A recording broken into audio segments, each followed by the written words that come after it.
The nuclear standoff with North Korea seems like it's reaching a boiling point.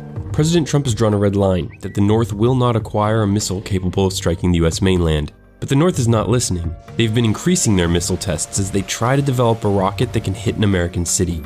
So let's take a look at the options the US has for dealing with North Korea. North Korea is the only country that has tested a nuclear weapon in the 21st century. In fact, it's done it 5 times.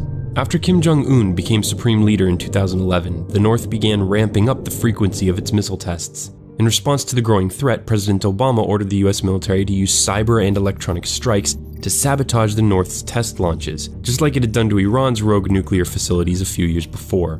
The move worked, according to a recent investigative report by the New York Times. Soon, a large number of the North's military rockets began to explode, veer off course, disintegrate in midair, and plunge into the sea. One medium-range missile failed on 88% of its test launches, far higher than the 13% failure rate of the Soviet-era weapon on which it was based. These security breaches enraged Kim, who ordered the execution of 5 senior officials by a firing squad of anti-aircraft guns.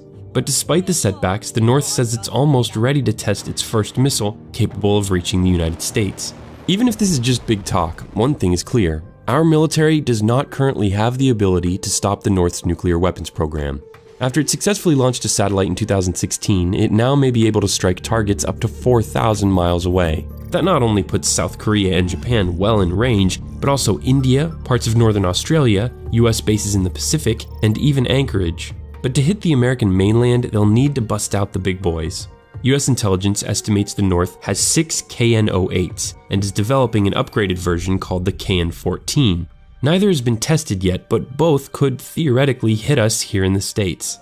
To defend against this type of intercontinental ballistic missile threat, we have a multi-layered, partially land-based missile defense system protecting the US mainland and our allies. But those systems have never been tested in live combat, have had high failure rates when tested so far, and would likely fail against a barrage of more than a handful of missiles. President Obama was so concerned by the situation, he warned President Trump that this was the most urgent problem confronting the United States. So what exactly are Trump's options? Option number 1 has just been taken. Deploy the THAAD missile defense system to South Korea. The Terminal High Altitude Area Defense gives the Pacific Alliance another layer of protection against ballistic missiles alongside their existing Patriot systems and Aegis-equipped naval destroyers.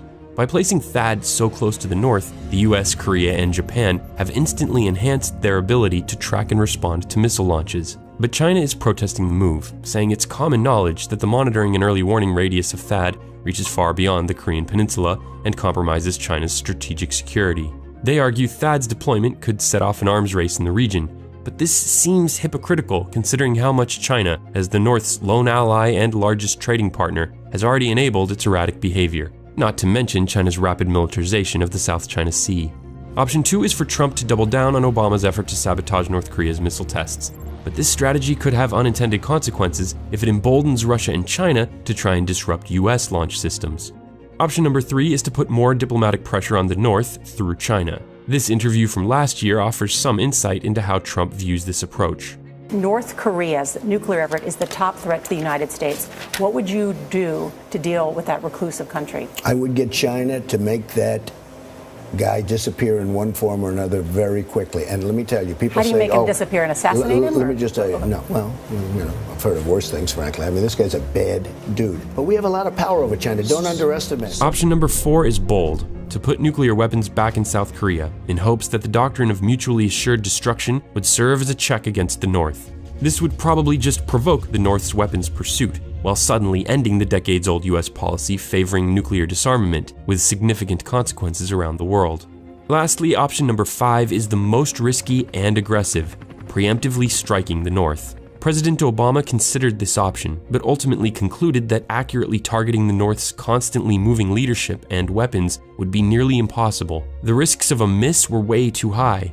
Any attack that didn't immediately defeat the regime would be guaranteed to start a war, with horrific consequences for millions of people on the entire peninsula, especially for the South if China rushed to the North's defense. And even if the regime was defeated, you'd then own the fates of the 25 million North Koreans, many of whom would pour over the borders into China and the South.